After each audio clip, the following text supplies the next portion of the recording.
Welcome back to the Adam Bannon Cricket Podcast. Today on the show, we have a special guest. If you're on your way to work wondering about cricket, this man is also wondering about cricket. The man from ColourBlind Cricket, it is Andrew. Welcome, my friend. Thanks very much for having me, Adam. I'm looking forward to our conversation. Absolutely. So, Andrew, let him know where we're from over here. England, over here. We're from England. I've been saying this to all the Pommies that I speak to. For the Americans listening, Andrew's a Pommie. Australians call English people Pommies. Where do you reside from over in England, Andrew? So currently in sunny Manchester, but it isn't always as sunny as you'd like to hope. Manchester. Manchester, slightly north of the Midlands. I'd say we're getting into northern territory. My flatmate who's from Newcastle would hate me saying that, but I say that Manchester is the north of England. There you go. Yeah, sunny Lancashire, sunny Lancashire, sunny Manchester. Manchester. So does that mean, are you a City fan or a United fan? I'm actually an Arsenal fan. So Okay. growing up, we moved around a lot when I was growing up, and my brother and my cousins were always massive Arsenal fans. And when it came to picking a team, my brother sat me down and said, right, the whole family support Arsenal, so I think you know where to go with this. So I've always been a gunner, and I think it's interesting because I have had stints of working in hospitality at City and Man United. It's an interesting dichotomy not to celebrate when your team scores and you're having to pour champagne at the same time. How is that? Because I know over in England, football is a religion over there. Well, your soccer is probably, that's the biggest sport over there, right? They're obsessed with the football over there. It is incredible, and it has so many different, it weaves itself into so many different aspects of life. I was just watching, I was catching up on the Made in Wrexham documentary. It's an incredible documentary for anyone to watch it, incredibly to show how sport weaves its way into different communities, and it means so much. I've always been a fairly neutral football fan. I think in the big games when I'm always fairly annoyed if Arsenal lose and if England lose, but it's never been something that has ruined my day necessarily. So which would be your number one sport? Soccer, football, or cricket? Cricket, 100%. Cricket. I think growing up, I learned, my family were always massively into cricket. My dad played a lot, and then my brother played cricket, and then I just, as more and more I grew up and more understood the sport and kind of understood the various different nuances of it, I just fell in love with it. And so I played cricket in the summer, and I played actually a lot of, in America, you called it field hockey, but hockey to us in the kind of winter months. Oh, there you go. So when did you start cricket? And did you start batter, bowler? So I started off a batter, and then pretty worked myself for a couple of years. I was a wicket keeper. Kind of getting to older phases, I was like, I don't really want to put in all the effort with wicket keeping because you have to. I think I took a couple of different injuries, and so started bowling a bit of part-time off spin, which my dad at the time hated because he was like, "You're a better keeper." So if I was to describe myself, I'd probably say keeper batter, but bowls a couple of pretty average off spinners every now and then. There you go. That's fair enough. And so with the hockey, how did that cross over? Did that help you with cricket? How did that cross over? A lot. So it massively crossed over in, first of all, hand-eye coordination. I think when I was playing club cricket growing up, people would say that you look like you kind of have a very wristy style, and you kind of get through the ball with a lot of your wrist movement, and it didn't look necessarily like always the most kind of cricket stance or cricket kind of style, and especially with reverse sweeping. Now, if you do a reverse sweep in a club cricket match, you're most likely to feel like you're insulting the bowler, or you're going to get some pretty angry looks, or some pretty kind of miraculous, like, oh my gosh, this guy's pretty insane. But the reverse sweep was always a very natural shot to me and my brother growing up, because in hockey, you reverse sweep. You have to learn it pretty early on to kind of switch onto your left-hand side, and a reverse sweep shot is very kind of common. So bringing that into my cricket game I generally think that I was more comfortable reverse sweeping the ball than actually traditionally sweeping it, especially in the latter years. So whenever a spin came on, I'd always kind of glance back to kind of third and see if it was on. And even I definitely in a club game, me and my brother in 1 over, I think we reverse sweeped this guy about 4 times. There was a massive boundary, so we were getting up and down the kind of wicket, and we were sprinting, so we were shattered by the end of it. But I think that's the main influence of how hockey kind of had on my cricket game. That's awesome. I love that. Yeah, I can't say I pulled out too many reverse sweeps in my time. I'm working on the ramps is where it's at.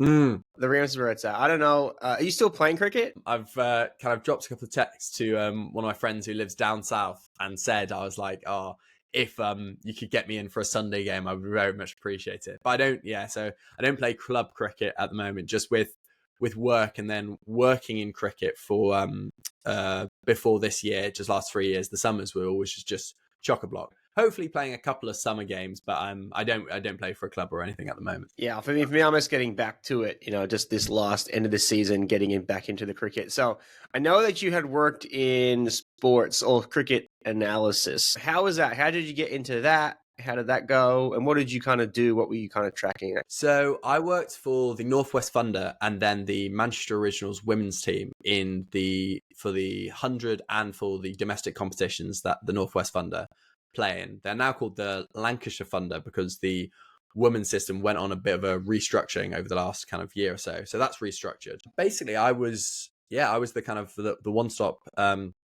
question for any coach or any player if they wanted to see their video back, if they wanted to see any data on themselves, how they were performing. And one of my favorite things was over the winter in my last season was basically I set up and connected with a really great ball tracking app called Full Track AI. And they're an incredible company, massive respect to them. They've done really good things with using basically a smartphone, and you set it up and you can use the kind of system and stuff that Hawkeye has in a professional stadium. So I kind of ran that program in the last winter that I was working there. And I really enjoyed it. And I think I was always kind of, growing up, I was terrible at maths.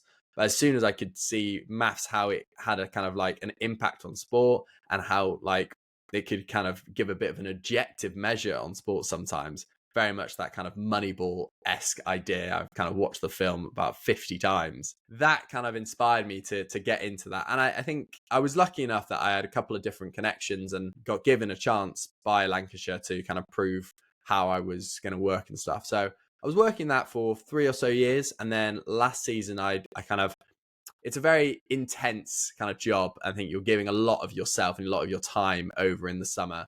So I kind of was realizing that I was a little bit burnt out by it. So I kind of had to take a step back and work out what I wanted to do more long time. But I am forever grateful for Lancashire and the Manchester Originals for giving me that chance and opportunity. And I had some incredible experiences. I think at one point, like for the 100 draft last year, I wouldn't work in the competition in the end, but I think I stayed up about 10 odd hours chatting over the draft strategy and stuff with my head coach. And like he was in New Zealand, I was in England, we were on a Zoom call for like 10 odd hours. And I looked at kind of the window in his hotel room, and the call started middle of the night, and then it was light out, and I was like, oh my gosh. And I was like, this necessarily isn't healthy, but this has been an incredible thought process and like getting all our kind of data and ideas out there. And he'd ask a question, I'd then research what player stacks up against this player, stacks up with this player, but this player's role might want to be different in this team. So I think that was my favorite part of it, was prepping for the drafts that we went into, and then kind of sometimes in the winter using kind of the AI technology that we were lucky enough to have available to us to actually feed back to the players and give them more insight, give them more looking at kind of video and stuff, which is getting more and more prevalent. But you've got to kind of pick your moments because players have a lot going on. And as an analyst, you've got to kind of pick your moments that when you want to give them certain information, and then sometimes withhold them information, just give it to the coaches that then they can feed it into their coaching. So yeah, it was very, very role, and I love doing it for 4 years. That's awesome. Inside of the analyzing, was it more, is it like you're giving the bowlers like, hey, you bowl 70% of your balls here, and then they go to the boundary this percent of the time, and all the batters like who hit to the leg side this percent of the time, and is that kind of what you're doing? We definitely report on. So, for example, we'd live code during a match, and then a pretty classic end of day thing would I'd get home, put all the data together, and I'd send, a lot of the time it was more sending it to our bowlers, because sometimes like you don't necessarily need to send a batter the way that they've got out, because they can find it on the internet. And so a lot of the time I'd send a bowling report out to the majority of our bowlers. And if they always knew that if they want more, you are open and available to create more. So those are very much how we reviewed. But then the other aspect of it is how we prep for opposition. So that was a massive aspect of going into a game, how we would, in some environments, we'd have a meeting where basically we'd go through all the footage of the players, their recent dismissals, their kind of like maybe, and then it would open up to the room. Any players have any insights from themselves, because that's really key as well. Because sometimes you can have players played with a certain player in a league or in their team, and they know a little bit of information that not necessarily is always apparent on film or stats. So knowing the knowledge in the room is another key aspect. And then we kind of feedback and stuff. And basically, yeah, so you have that kind of pre-match prep, and then you have that breakdown prep. And then you have the winter where you're trying to pull all that together and work out like how can we improve on the next year. So I wouldn't say it's always a perfect system in cricket, and I still think there are a lot of different ways that it could be better, but that's how it ran in my kind of 3 or so years. Yeah, that's awesome. I mean, it sounds like the perfect job. I mean, I absolutely love breaking down the cricket. Like, I spent a lot of time over that Border Gavaskar Trophy series. Like, to me, you just watch the cricket, you're like, okay, this swing is technically incorrect. That is not the way your foot's meant to be planted. That's not where your back foot should be. You get out consistently. I think I put a bunch of montages of Khawaja and Sweeney got out this exact same dismissal. Just like Kohli got out the exact same dismissal. He got caught in the slips 6 times. Khawaja got caught in the slips and caught behind 4 times, the exact same shot. They're like mirror image. You could just overlay 4 overlays together. It was the exact same shot. Kohli's dismissals were really interesting, I found, because I remember I think it was 2014 that he came to England and he was getting out the exact same ways. Jimmy Anderson just owned him throughout this whole series. But then he came back in a couple of years later, and he seemed to have fixed the problem, and he played a lot better series against England. Then it just watching his dismissals in Australia just triggered me, and I was like, so I put the 2 comparisons, made a video, and I was like, it's so interesting to see how, when obviously so many things are going around the team, obviously your confidence is down, you're losing, how sometimes those old techniques and stuff and old habits can creep back in there. So it was interesting to see, and obviously, yeah, the lovely bit of conversational argy-bargy with Sam Constas, which didn't help. It didn't help his media presence in Australia. But it was fantastic. It was absolutely fantastic. It was theatre. It was incredible. It was unnecessary. It was there was this narrative of him needing to get ramped up and needing to get in the game, and I was like, I think this is a hard process, because you definitely, if that's his process, and he's one of the most accomplished batters in the world, but you can just see how it kind of flips, and it didn't really work in this instance for him work for him because he kept fishing outside the off stump. I feel like works for Australia. Yeah, I mean, to fix the problem, like the problem for Kohli to fix is just stop hitting the ball out there, stop throwing the bat out there. I mean, it's not like his batting is technically insound. He has one of the best batting techniques of all time, but he's just like throwing the bat out unnecessarily. Because this comes down to a choice. That's not like a technique thing. If the ball's out there, you can choose to leave it, you can choose to not hit it. I think that's where that's going. And the ramping up thing, I totally get that. Like, I used to ask my bowlers to like bowl bounces to me before I would go out to open the batting, and to try to hit me so that I'm like fired up. Were you a very angry opener then? Were you a sledger? Yeah. Oh no, I was a keeper. So I was a sledger from keeper. I'm the loudest, most obnoxious cricketer of all time. I was always a very polite keeper majority of the time. Like I wouldn't get in, the dyslexia would catch up, and I wouldn't be able to just roll off the tongue. No, yeah, so it wasn't like I was ever like rude to anyone. I'm just so loud. I'm one of the loudest people ever. I was just constantly loud, just noise. Let's go, boys. Yeah, out day, boy. Let's go. 1 brings 2, boys. Let's go. Like the whole time. Like, they're just nagging at them. Like, they're like, can you just please be quiet? Like, please shut up. I'm like, no. Nah, more boys. Let's go, boys. And there's more of that. Yeah. I remember one time I actually almost got a broken nose from celebrating too hard from a catch I took. Yeah. So we took this. We were trying to get the opening partnership out. We couldn't get him out. We eventually had this plan. We set it up, got him swinging. I took the catch, and I just started screaming. I ran down the wicket to the bowler. He came running down. We both put our, and I just kind of didn't get my arms up enough. We both kind of like just took each other out while I was still screaming. Yeah, absolutely. I was just a crazy man out there. Absolute crazy man out there. Yeah, lots of noise.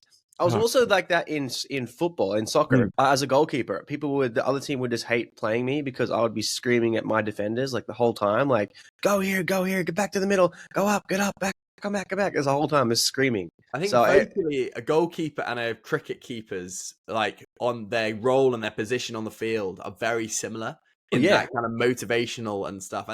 And always, it's interesting to move on to this, but like I think it's a good thing that Jos Buttler he's in this series against India.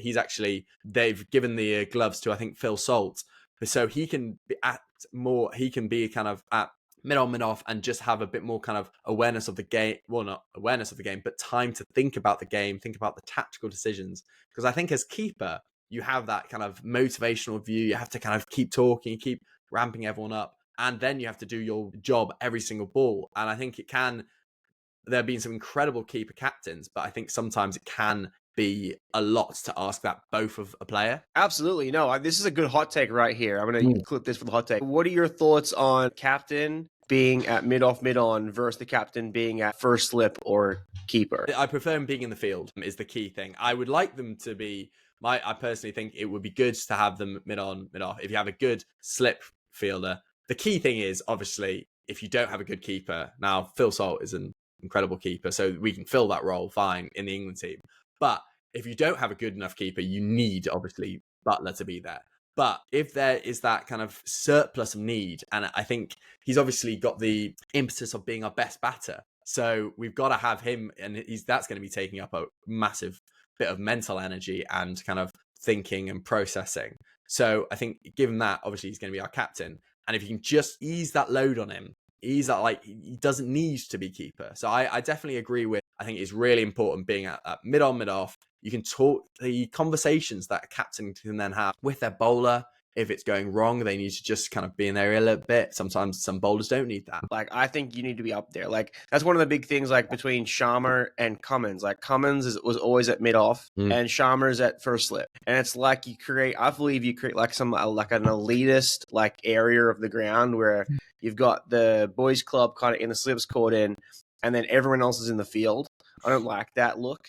I like the vice captain. I always vice captain and was the input from keeper. You're able to see it from that side of the wicket, and then the captain is with the bowler making the decisions. I think because that's where things can go wrong if you're not up there. Because sometimes, like, especially in the later overs, in the T20s and the death bowling, like if the captain has to keep running from a certain position, like they should just be up there. At mid-off, I think. That's my Actually, take. In T20 cricket, when stuff happens so fast and you need to be making those decisions, and the captain is big tactical decisions that the captains have to make. And I think in other sports, the tacticians and stuff, the captains don't necessarily have to be that kind of tactical awareness. But in cricket, you do. So I think, I 100% agree. I think in club cricket, it is amazing how many slip fielders are not the best slip fielders, and they're actually just the captain and his mates. It's the boys' club. Do a lot of running. It's the boys' club over there in the slips. Yeah, it is a bit. In Test cricket, 50-50. I think it's still decent to have. I don't think it's as important, but in short format cricket and 50 over T20, especially when it gets to getting down to the real intense moments, I think it's a really clever decision what they've done with England. And I think they definitely should kind of, as a captain, you should be up there and kind of like being good communication distance with your bowler. Yeah, it's key because there's a lot of things that can go wrong, or good things you have to organize, especially in the shorter form of the game. So, because even like when we had MLC over here, Pat Cummins played for the Unicorns, and he was fielding most of the time, even when he wasn't bowling, at mid off, so that he could be, because he wasn't captain, he was like technically he could be the captain, but he's obviously just touring and he's playing as a player for that team. So they put him at mid-off, so he was always in the ear of the bowler to give that advice from that senior player role. which I thought was pretty cool. So we're going to turn gears a little bit. How did you get into the content creation? How did you explain that catch you took or didn't take in that game, like your pinned post on TikTok? Explain that, and then explain how you got into creation. So we'll go for the dropped catch, because I think it is a crowd catch is so iconic in both cricket and baseball, and just that moment of just thinking you're in somehow part of the game as a spectator. So I was visiting relatives in New Zealand. I'm a Pom. I say lived in England all my life, but I have South African relatives and really in New Zealand. Yeah. Oh, so, wow, so Kiwi, yeah, my family, Proteer, Buki. Yeah, I also have South African relatives. So Buki right here. There you go. We're spread all over the place, honestly. Wow. So I was visiting family in New Zealand, and then going up to the test. So I saw the test match was on. I'm gonna get this horrendously long bus up to the Northern District and go watch. And I met up with some friends I knew from uni as well. And I was like, oh, cool. So the first day I was hanging out with them. Test cricket in New Zealand. It's any cricket in New Zealand. They have some incredible pitches. They have some incredible grounds. You have this kind of incredible cricket ground. And then you have this like mountain and the bay and the sea in the background. Honestly, one of the best places I've ever watched cricket. So first day, and I'd come and I think in the winter, this was in the winter as well. So, and I'd been more playing around with content and podcasting. And I decided, I was like, okay, I'm going to interview people. If they had to make a Super 6 team out of these two teams, who would be in it? So walking around, I was interviewing people, and I sat down next to these two Kiwis. I was chatting about him, and I was like, oh, could I interview for my podcast? He's like, yeah, sure. We'll do it in a while, though. And I was like, yeah, that's going to be fun. Ollie Pope was batting at the time, and he was going off. I think it was a mad game, because I don't think any of the English batters got above 60 or 70. But about 5 of them got fees. So it was very Bazball-esque, high intensity, high boundary striking. Exactly what Brendan McCullum and Ben Stokes has really enforcing in the team. So Pope just clips this ball. It's coming down. It's going way for 6. And I'm just chatting to these men. And it's in New Zealand, like a lot of the grounds, they have like a grassy bank. So you're just kind of sitting down. So I just saw this pink ball coming out of the end. So I stand up and I was like, there's no one near me. A lot of crowd catches, you have other people vying like all around. If you're in a stadium, like it's 10 times harder. I was like, there's no one near me. I've got this. So, oh my God. So literally reverse cup, straight up, and then saw it to the last, I think, 5 meters and just completely lost it. Went straight through my hands, hit the bank, bounced off. The whole crowd around me went, oh no. Literally stood there. I was like, oh my God. So I sat down, head in my hands. I was like, oh God. And these two Kiwi blokes were like, oh, unlucky, mate. Oh God. That's really bad. And then someone else in the crowd, she goes, have you hurt yourself? Because they didn't really see it. They thought I might have been hit in the face. I was like, no, just my ego. Just drop the sitter. Honestly, I will never get an easier crowd catch. It was, not meant to be, but a fun story to have. And it's an incredible match. The odds of getting a crowd catch are incredibly rare. So the fact that you even were watching, paying attention, got your hands up, that was, all in it's like I don't think I've had a ball come near me at all. If I watched, I can't say I've watched too many live cricket games, but big ones where you're likely to get a 6 like that. You can go online and you can see some absolute insane ones. And the SA20 at the moment, they've got a competition that if you catch it one-handed, so just add another degree of difficulty to it. You catch it one-handed, I think you go into a lottery to win a portion of 2 million rand. So, oh, wow. And they had 2 in one day. And then other crowd catches, there was a bowler in the Big Bash this year. He was bowled it, the batter hits it for 6, and this man takes a very nonchalant crowd catch. I was like, oh, that's sick. Turns out that was the bowler's dad. His dad, yeah. In a stadium, massive stadium. So, yeah, did you watch this? Did you watch the second version of that? The missus, his wife, was like, don't talk to me. Yeah, don't laugh. Don't make this bigger. Yeah. That was hilarious. And how rare is that? Like, Mm. catch a you don't want to be you would rather catch the ball that your son hit for 6 rather than the 6 that your son got hit for.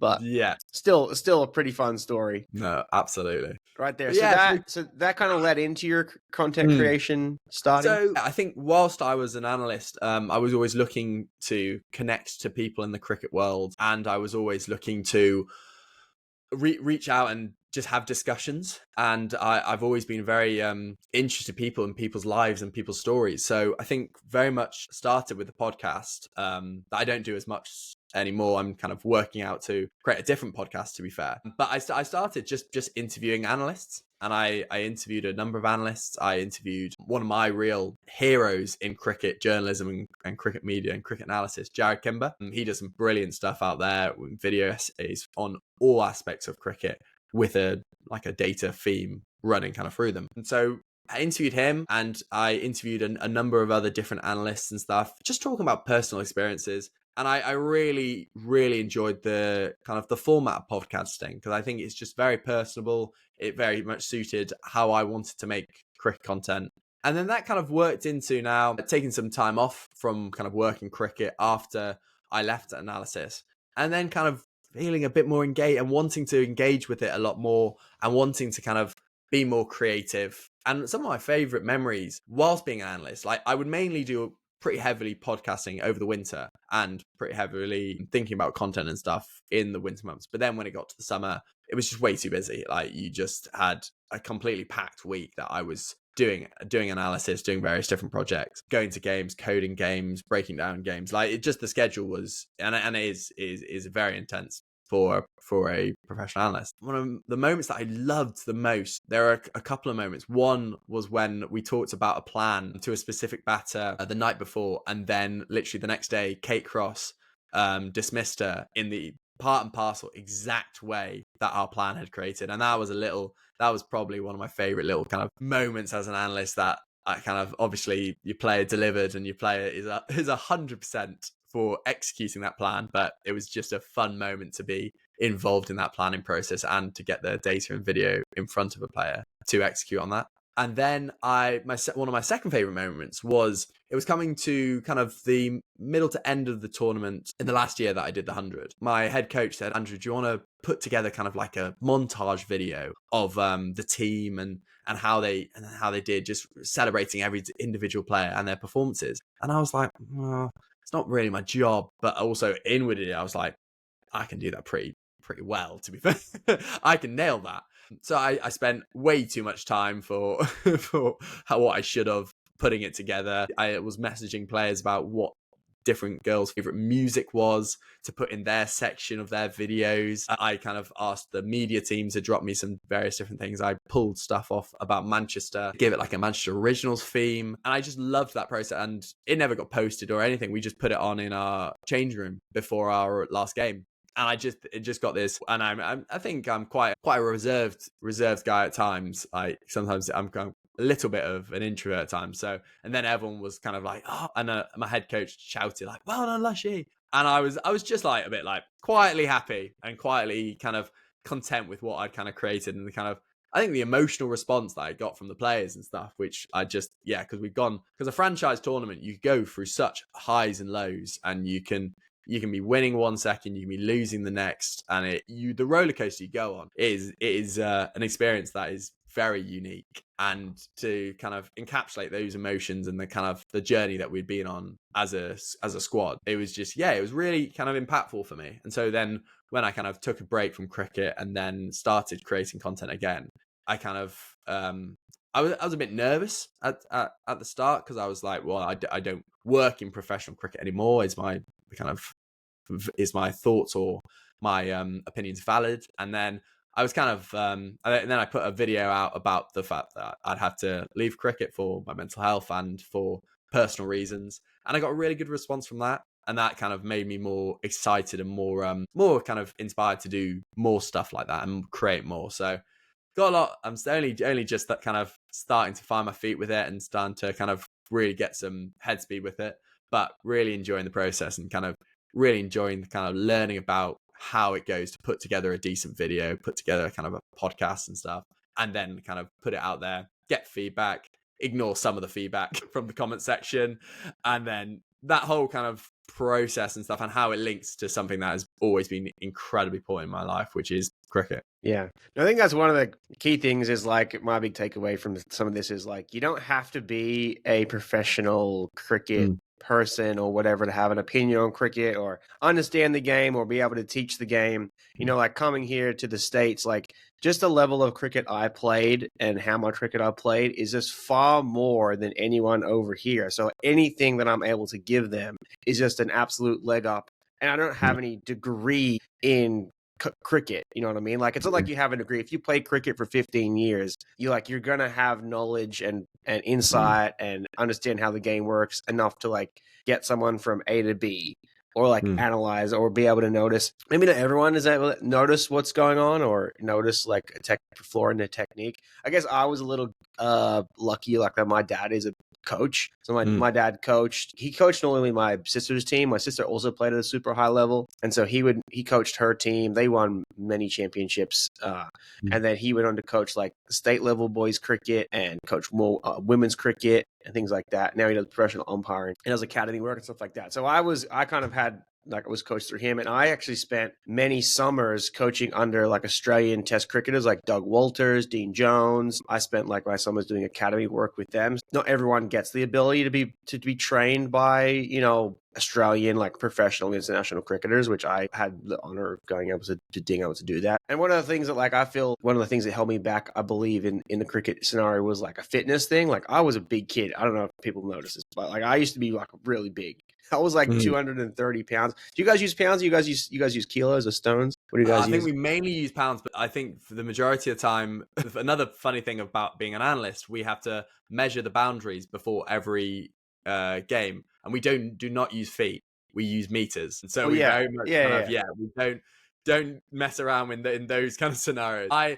Mixture of the two, but I think I mainly think more in the kind of metric system with meters and kgs and so kilos, I would have been like 105 kilos, which is I was a big boy. I'm only 5'8", so I was a big boy. And like one of my in the same breath of like you don't have to be a professional cricketer to be able to analyze cricket. You don't. I'm a big thing like the fitness level of cricket is like I feel a little overdone. Like as a batter, you can stand like I would stand there and hit the ball. Like you can stand there and hit the ball. Like obviously you do have to run and make those singles, but in the club cricket, there's a lot of people getting out quick singles, those kind of things. I'm actually a big theorist on my T20 theories. I should go over my T20 theories with you because I'll see how you like to analyze. So playing T20 cricket here in America, my theory is hit the ball for 4, and if you don't hit it for 4, you're going to run a single. Because someone's going to be out on the boundary flipping that 4. And I don't hit the ball in the air. So in my whole cricket career, I've only hit 3 sixes in my entire career. My grandma would have rolled over in her grave if she knew I hit the ball in the air. She told me I only hit the ball on the ground. Don Bradman has a very famous video of like, you got to hit the ball on the ground because if you hit the ball in the air, you have a chance of getting out. So only hit the ball on the ground. Don Bradman was a very not a big sixer. He didn't hit many sixes in his career either. So my whole technique is on hitting the ball on the ground, and I'm big on that. And everyone these days hit the ball in the air. I don't understand why people hit the ball in the air, why they coach to hit the ball in the air, because there's no reason to. In the 2020 cricket, play your baseball style. Every shot you play should be intended to go for 4. And if it doesn't go for 4, then you run the single because they're out on the boundary. Because unless it's power play during the game. What are your thoughts on that? There are different layers of my thinking to it. So there's lots of layers to this one. Just trying to process where I want to begin. I definitely agree with your initial theory around valuing boundaries in terms of like, so the fact that going for the 4 is really important in terms of in your power play and stuff, and you really want to be kind of, because a lot of the time a really kind of key component on actually winning a game of T20 cricket is whoever wins the boundary count wins the game. We know that like that those compare to how many games you win the boundary count, how many games you win the actual game. It's something like it's a massive correlation. Hitting your boundaries is so key. Not being afraid of the air is one of Brendan McCullum's favorite things. I think there are different levels to it. It also comes into the aspect of how good the pitches you're playing on. So for example, for a time I lived in Southeast Asia. Now the club pitch that I mainly played on was a matted strip inside a bog.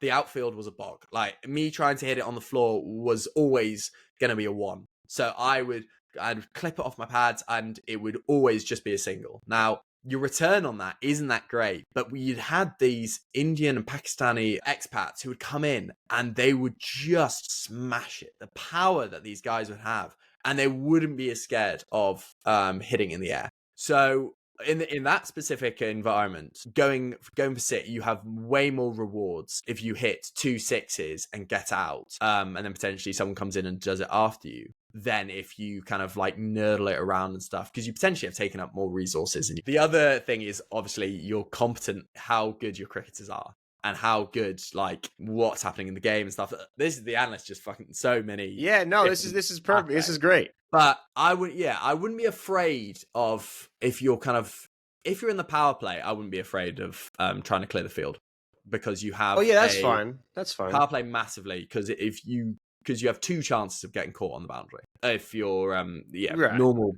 T20. Middle phase, I definitely think your 6 hitter. You've got to be, if you 100% think you can take down a matchup on a specific bowler and you think you really have it, you've got to be very clear on if you have a clear plan and you have a clear and kind of strategy to where you want to hit it, and you get caught out, I think that's fair. If you're just trying to slog it and it's just going straight up in the air and you're getting caught, that is when you're like, well, you didn't have any kind of solution to that, or you didn't have any thinking behind that. You just wanted to try get as many runs as possible, which is obviously key. There isn't, like, for your risk reward of trying to hit a 6 versus getting run out. Getting run out is way less of a, like, you would have gained 1 run. And I know obviously there's the impact on, like, ratings, right? You would have gained 1 run if you get run out. This is right here. Yep. Yeah. If you get caught on the boundary, you are potentially going for 6 runs. So your risk versus reward for a quick single is really not that high reward versus you trying to hit a 6, getting caught on the boundary. Because if you clear him, it's a 6. And that's, I think that's where sometimes it seems counterintuitive, but like, if you're risking quick singles, it's way too risky. Then, like, the value that we put on getting run out and they were just trying to steal a single versus hitting a boundary and getting caught on the boundary. There always seems to be that kind of there are a load of nuances to it, but there always seems to be he gave his wicket away when he got caught on the boundary. Whereas getting run out, it seems to be attributed more to that's incredible fielding, or that was just a smart decision. So I think there's that kind of slight change between those 2 modes of dismissals, and a bit of a judgment. Not all the time, but sometimes a bit of a judgment when you get caught in the deep. Yeah, I think where this kind of comes from is the way that coming back for the second run, I'm seeing a lot of run outs, like because the fielders go deep, right? And there's basically like they have a sweeper, a mid on, a mid off, cow corner, and a deep square leg. That's kind of like your 5 kind of guys out, right? That's kind of how it works. And then everyone is swinging in that arc in some fashion, whether if it's wide outside off stump, they're going to swing in the arc, hit it over cover. If it's anywhere on the stumps or leg side, they're going to go cow corner, mid wicket over there. And everything I've seen has gone in the air. Or if they just don't get it cleanly and it goes to one of those fielders, then the boundaries are big enough where you can try to run 2. And then I'm seeing so many runouts. I'm like, what was the point of that? Like, just hit the single. You guys are good enough to hit the 6. If you miss hit it, that's fine. Swing on the next one. Because like I played in a game, my last game I played, we put up a 157 run partnership, me and this other guy, Sammy, and he scored 150 and I scored 43, and I scored 43 off like 30. And all I was doing was getting him back on strike, pretty much, because he was in the his mood and he was hitting plenty of 6s. And like I don't think a lot of people are doing it in that fashion. If one batter is hot, your goal as the other batter is just to get that batter back on strike. So that if they're hot, like you keep them hot. You know what I mean? And then I found towards the end, as I was also trying to score runs, rack up the score. We racked up like 223 runs in 20 overs. Because of those 5 fielders that are fielding in front of you, I'm like, the only space I have behind me is the only space I have on the field is behind me. So I did 3 semi-contest ramps in an over. I got 2 4s, and then they put a guy down there, and then I got a number 2 because it kind of like went a little sideways. But doing that innovative shot, I think sometimes it clears potentially a space for you to hit the ball with more traditional and maybe a less risky shot. And that's so key that sometimes, and that's always when I thought about reverse sweeping, that made the captain have to make a decision. And that made then potentially open somewhere up that I could then cover drive to. So I think it's interesting that you say that, like, you did it 3 times and they didn't change it. Because there's the reverse of like the captain just being like, right, I'm going to bat my bowler. But there's to a point that the runs are way too much. Yeah. You're like, well, no, I have to change it. And then that creates an opportunity to you to score. Yeah. No, because I find that here, like, no one in here there's no fine leg. They don't field with fine legs over here, which is bizarre. Like, the way that I grew up with cricket, traditional Australian red ball cricket, is not how they play it here. Everything's white ball over here. Even if you play a 40 over game, it's still white ball cricket. And the way they design their fields over here is just like, what are we doing? Like, where is the traditional? Like, I'm used to traditional, classic field. Red ball's always swinging away, plenty of action in the slips. Over here, it's very rare to get anything caught in the slips. Like, I'm also a fan of, like, not even having a slip at all from the start. Because, like, I've never seen a slips catch at all go down over there. Because no one's playing the traditional shots. Like, you know what I mean? Like, when you play red ball cricket, like, you're like defending a lot. You're defending a wicket. You're playing to bat there all day, and you're going to get those nicks early on from the ball decking away, and you just like hanging your bat out of one. Whereas in 2020 cricket, no one's defending like that. They're swinging. If the ball's outside offside, they're swinging hard at that ball. So the ball's never going to slip. That's what I found anyway. I think you've got to have your specific bowler if you're going to have a slip, and you got to have a plan to that. And I think they're more from looking at what the batter wants to do, and it's more like looking at a traditional batter, because your traditional swing bowler, like your traditional get top of off, stay there all day, that still is really quite effective in the power play. I'm not sure if the numbers are still, but reading one of my favorite books, Cricket 2.0. And then also, I'm not sure if it's in Cricket 2.0 or Hitting Against Spin. 2 analysts' Bibles, by the way, as just a little recommendation. Keeping that outside off line as a seam bowler in your power play, in the right condition stuff, is still really effective. Is really effective in the power play and in most conditions. When you come to the death, you're looking at your variations, you're looking to change the situation. But in that power play, so I think sometimes if you have the right batter, and obviously they are very kind of offside dominant and they want to looking to drive it and stuff, that plan still can sometimes work. But yeah, if you have a guy who's just looking over cow corner straight from the off, it's very unlikely that you are going to get him caught at slip. Yeah, that's what I found. It's like, it's interesting here trying to like set up a plan to some of these batters, because everyone's swinging. Like, everyone's swinging, everyone's hitting the ball in the air. No one's playing like traditional. Because if you're playing traditional cricket, it always becomes easier to know how to get them out, because you're like, okay, they're going to bat here, they're going to defend here, and they're going to like not play anything crazy. So, okay, we can bowl, get a little full stump, let it deck away, good length, get them caught behind, like traditional, like 50-40 over cricket, you know what I mean? It's a lot easier to get something out that's copyable or repeatable. Here, I feel so random. I don't know what's happening. Because like I said, we scored 223 or whatever, and they chased that down and won. Like, the other team chased it down and won. Yeah, the 2 guys on the other team got 291s. And then they had like, just a bunch of stuff at the end to kind of pull it through. How big are your boundaries that you're playing on? That were there. I was one that personally marked them out. I personally was the one marking out the boundaries. We only play on 2 flag football fields. So there's one field on one side, one field on the other side. So there's 75. I counted 75 paces to the boundary. You play on a matted strip, or is it? It's synthetic, like concrete with synthetic on top. Yeah.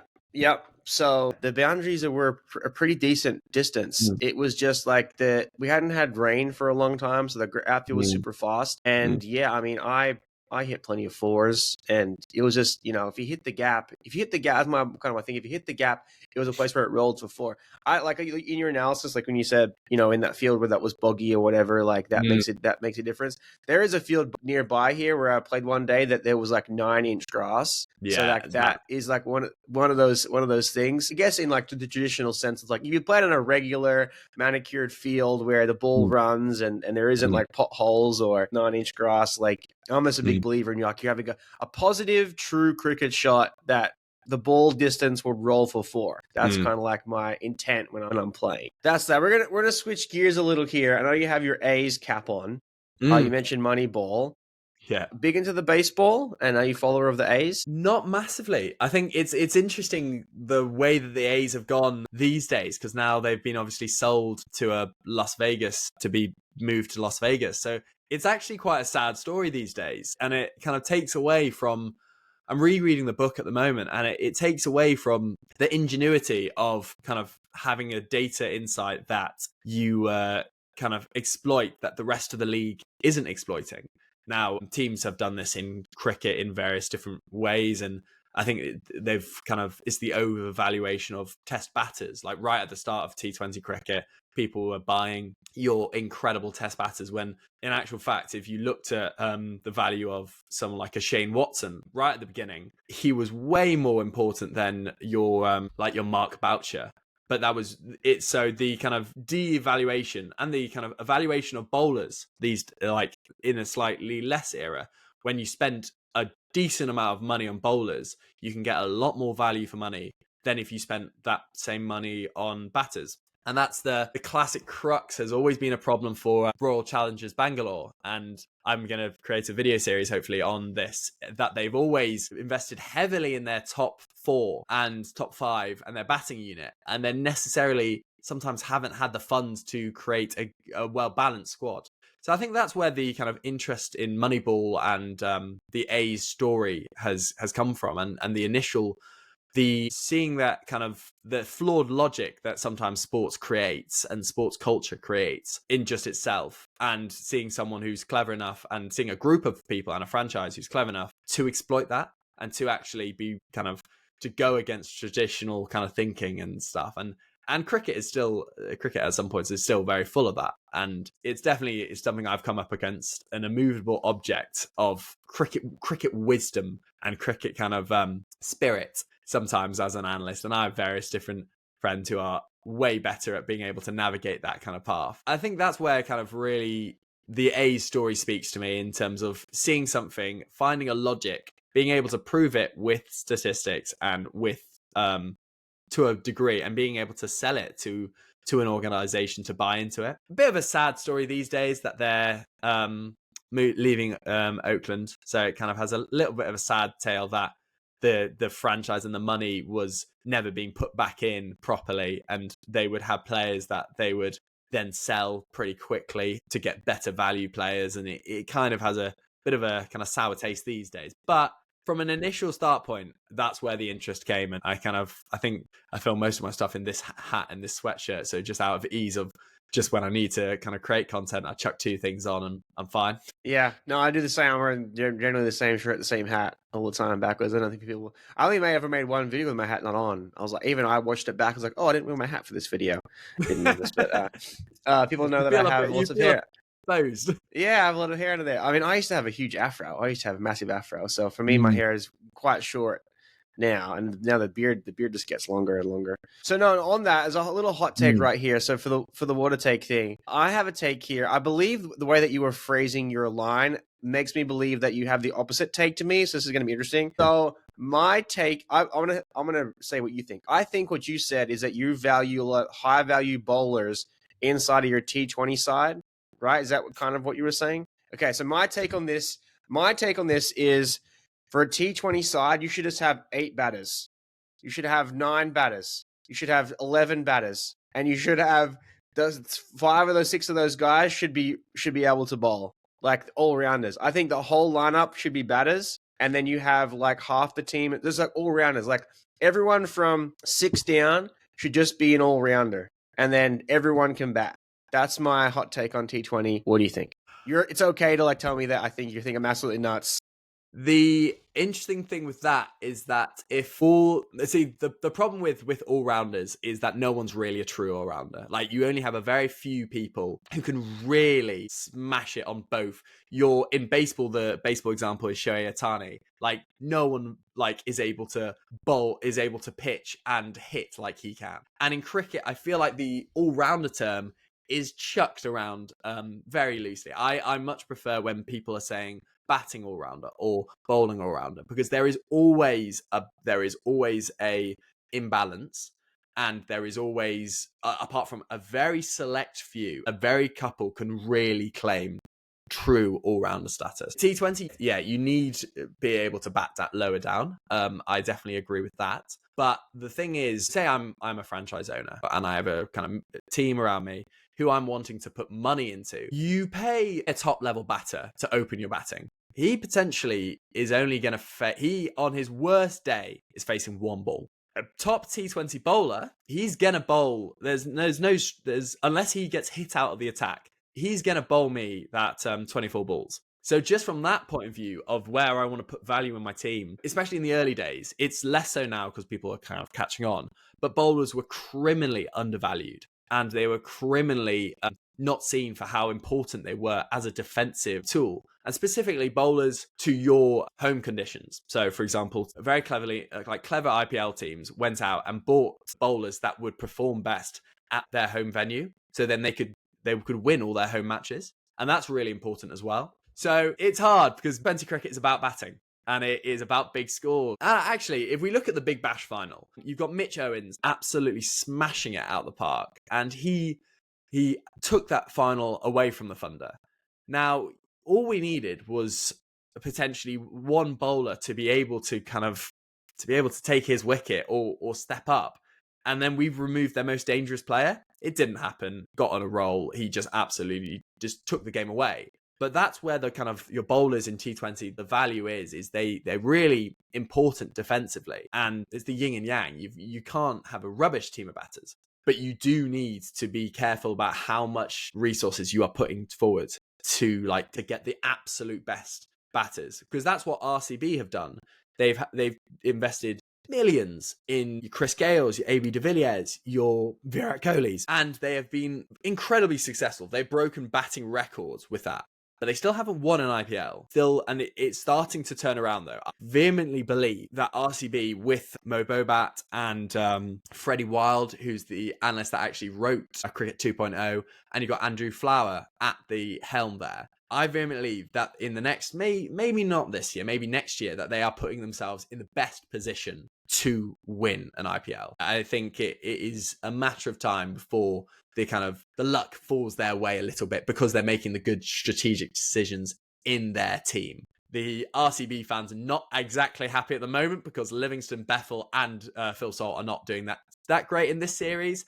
But I think they have made smart decisions in the auction. And it's not an easy answer, but I think you can't undervalue these days in T20 leagues. You can't just let your bowlers completely be batting all-rounders. They've got to have the skills and the ability to deliver in key moments. Yeah, I think maybe more of it as you speak maybe makes my question more clear. Is I think if I was drafting players to my team, I would want to make sure that I'm picking the best bowlers that have the best batting potential. Like, for example, if I was in a draft and I had to pick between Pat Cummins and Josh Hazlewood, I would pick Pat Cummins because he can also bat.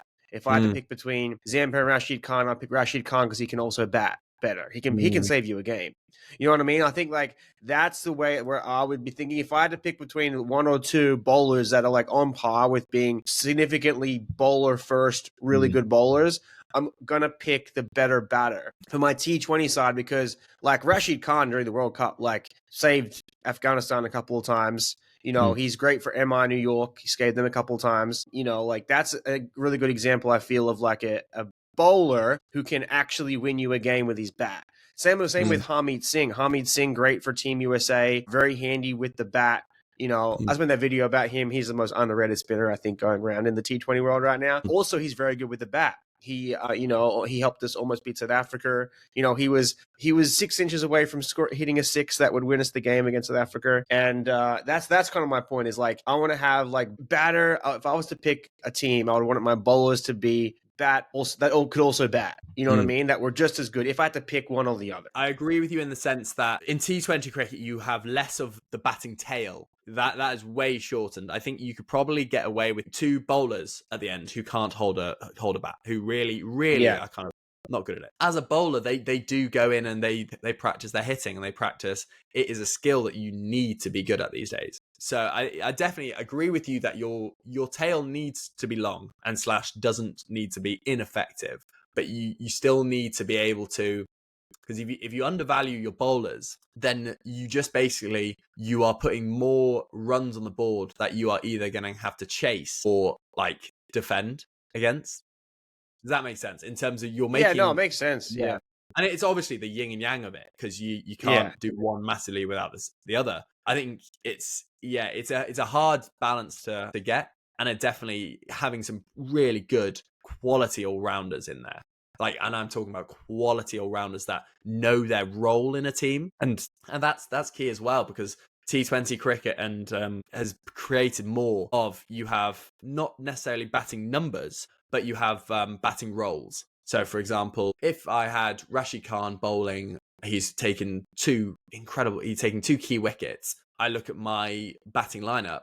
I think potentially, like, okay, how many overs Rashid Khan has left? Maybe he has 2 overs that we need to see out, or we need to then attack against. Am I going to put in the guy who's incredible at death bowl hitting, pace bowl hitting, or am I going to put in the spin boundary hitting specialist or spin rotation specialist? Who's in there at the moment as well? So those conversations are happening more. I'd like to think they're happening more, and at the top levels, they're definitely being thought about more, on how you're not like a number in the batting order these days. You're more kind of at the top level of T20 cricket. You're definitely more of a role, and you're more of how you could do a certain role in a certain moment of the game.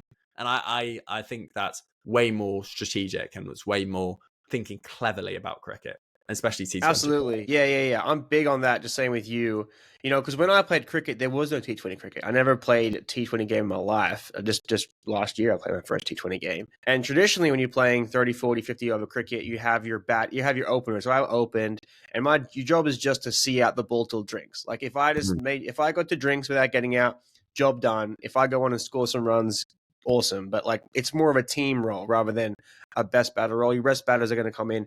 Well, the ones that are going to score the big runs are coming in at 3, 4, and then you're getting down to like 5, 6, 7. Like your big hit, you call them like your big hitters. You come out at the end to score all the runs in the last 10 overs or so. And then like I said, in the T20 game, it's completely different. So like, I don't open the batting in the T20 game because I want the big hitters kind of out there early to hit over the top. That's not my game. So the way that I'm structuring it is have a couple of big hitters to go out early, play the first 6. If they get out, that's fine, because that was their role, was to hit over the top, get hit, so they can slash a little bit, get more aggressive. And then you have your steadier batters coming into the middle of the innings, where your steady batters in the middle. And then towards the end, everyone kind of everyone's going for it towards the end. No, it is interesting how they do that. And I'm a big fan of like having the bigger traditional 6 or 7 hitter, like go higher up the order if needed to. And then, figure out, okay, who's better at spin, who's better at pace, who we're going to throw in at the end. I really like it. I agree with that.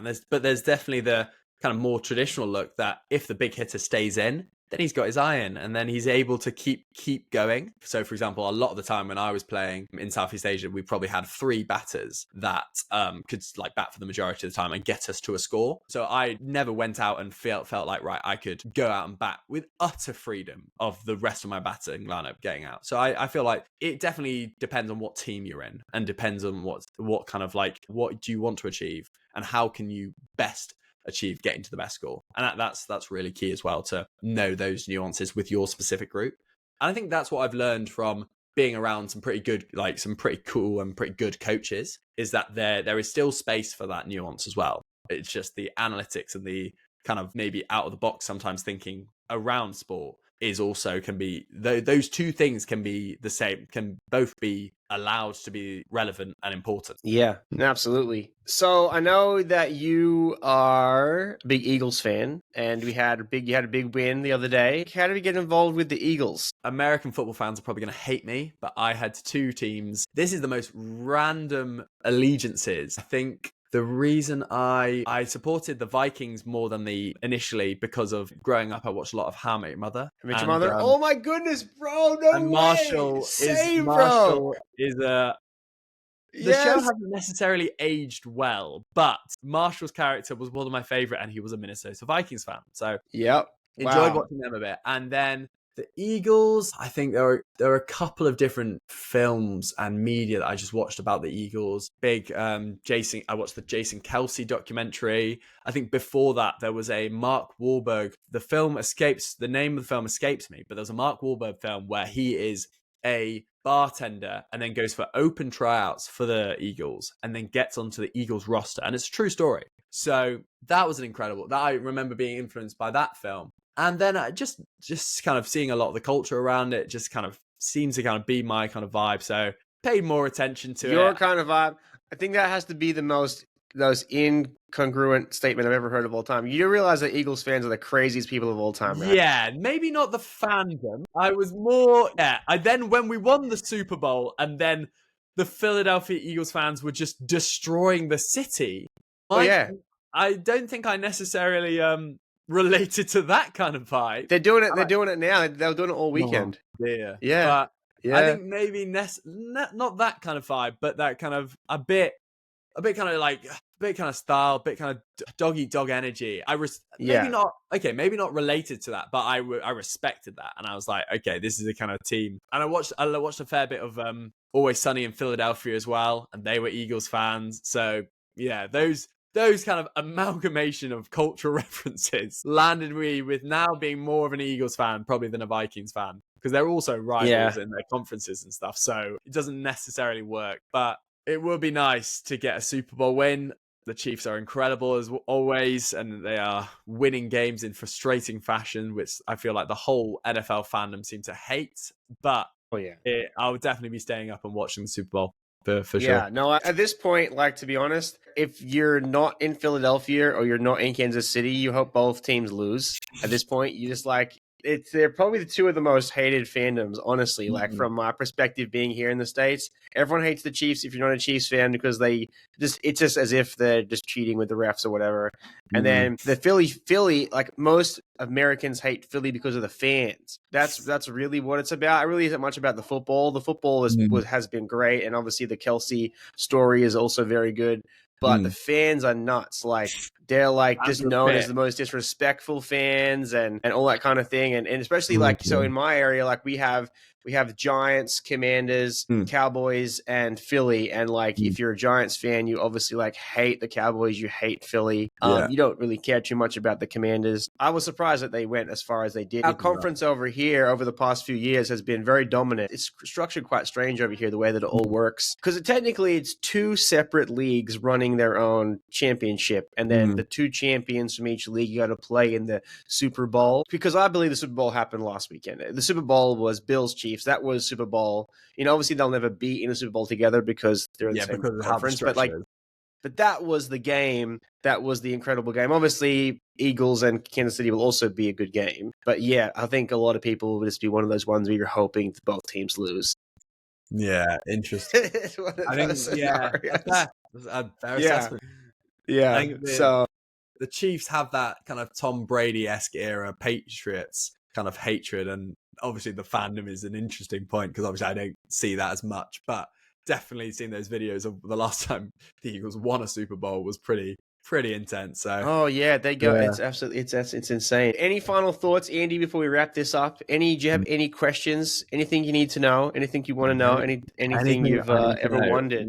And while you're on your wanderings to work, you ever thought about what's that? Whilst I'm wondering, who is going to win the MLC next? No, the MLC. The MLC. MLC.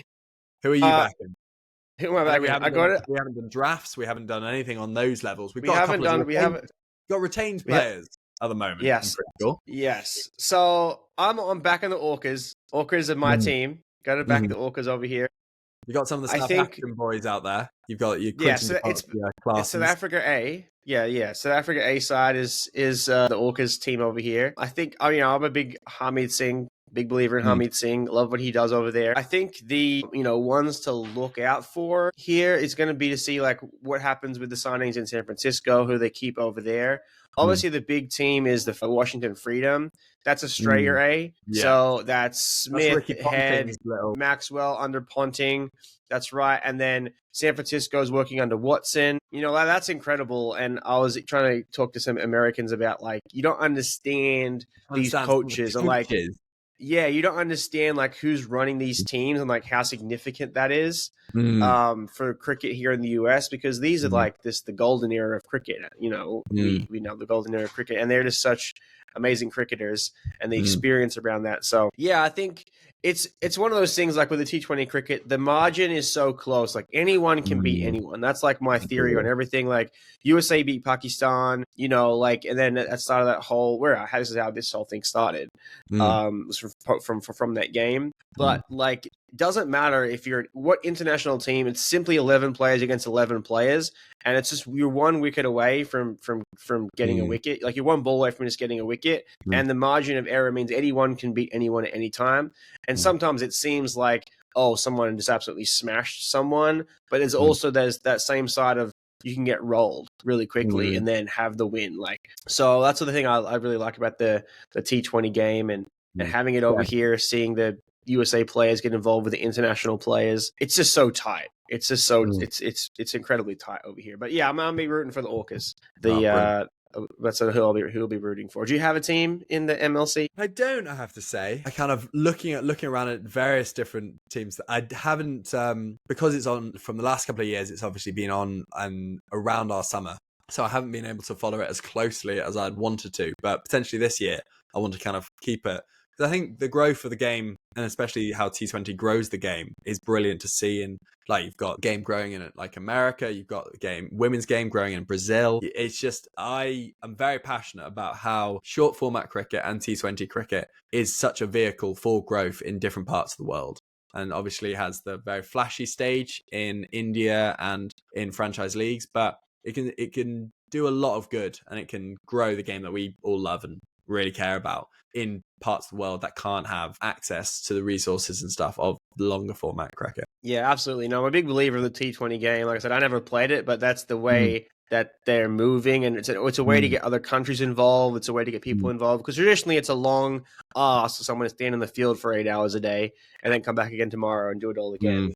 It's a way that you can be entertained, you know, because like here in the States, you know, you're investing in a football game. It's almost a 5-hour investment to go watch a football game. But when you get there and watch, and then you're only watching this small section of time, but so much time goes by with all the stops and the starts. You know, the baseball, you know, it's 3-hour game, but there's not always a lot happening in the baseball game. You know, there's a lot of gaps, a lot of, you know, they've tried to have the 15-second pitch clock, trying to speed it up. But even still, you may go to a baseball game and only see 1 or 2 home runs. Maybe you see no home runs. You know, maybe you just get a couple ground balls and get a couple runs in. And it's Americans are invested in the nostalgia of baseball and the nostalgia of football. We're working on getting them over to being excited about cricket, because obviously we know it's a very, very exciting game, and we have a plethora of talent over here in the States that can win matches and make their leagues and Major League Cricket and compete in the international level. So it's exciting times.